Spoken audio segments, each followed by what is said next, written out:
Welcome back to Arise Prime Time. I'm Charles Ikokwu, and this is the part of the show where I introduce our guest commentator, who is with me for the rest of the program to analyze the range of issues discussed on the show today. And for this, I'm joined now in the studio by the journalist, political affairs commentator, and Arise News analyst, Dr. Constance Ikokwu. Why stressing the name?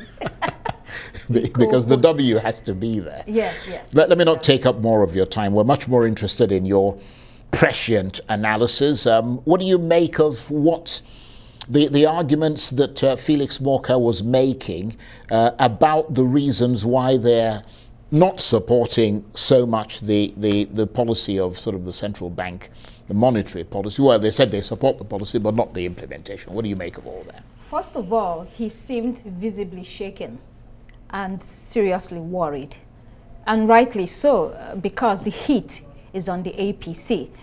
We have seen that they are trying to disassociate the party and the campaign from the presidency.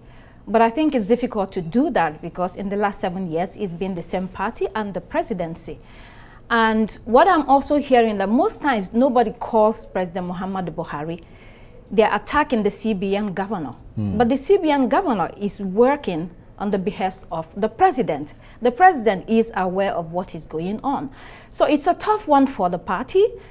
The other thing is that the election is going to be hard fought. It's not going to be a walkover for anybody.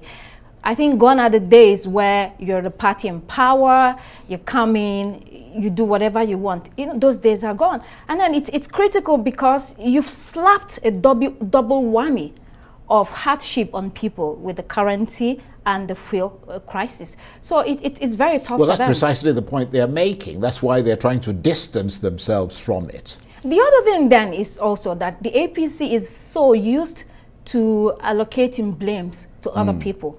The last 7 years, or almost 8 years, we've always heard about the PDP is the problem, the bankers are the problem, the market women are the problem. They hardly take responsibility. The buck stops at your table. You make the decisions, you roll them out, you implement them. Whatever happens, take responsibility and march on. And of course, well, we heard Dr. Ladan Salihu, the PDP advisor to the PDP campaign council, putting up a pretty robust defense as well. They were accused of being behind this cash crunch challenge by the APC. But I suppose the ineluctable fact that emerges from all of this is that whether there's a cash crunch or a fuel shortage, the election show must go on. And in spite of the dire impact of it all, really. Of course. Well, we hope so, that the elections will go on. We have seen the fight between the APC and the PDP because the APC seems to be unraveling. They're having so many problems. And then Atiku Abubakar of the PDP is sort of preparing himself as the contender. Of course, he is a tough contender. In the last elections in 2019, in many states, he went neck to neck with President Muhammadu Buhari. He's a national figure. He's well known. So he is going to get many votes across the country.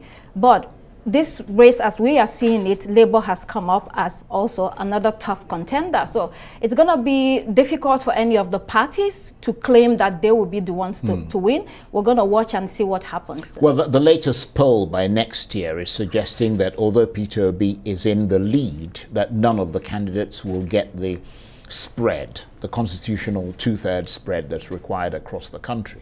Well, what that indicates is that Nigerians are very much interested in this election, and they are investing heavily. In previous elections, many people did not come out because they didn't think that their votes will count.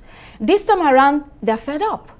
People are going through very difficult situations, untold hardship, and they're asking themselves serious questions. When will this end? So we are seeing what might be a seismic shift in ideas, in agendas, in people wanting to take back their country. So the Labour Party is there. It's going to work hard and fight hard. I mean, this is almost crunch time. Less than 17 days or less than 18 days to the election. So the parties are crisscrossing many states, trying to consolidate on the gains they've made so far, if they've made any, because they're realizing, especially the APC, that it's not going to be a walkover for them. Absolutely. I want to thank you very much indeed. Dr. Constance Ikokwu is a journalist, political affairs commentator, and a Rise News analyst. Great to see you again. You're welcome.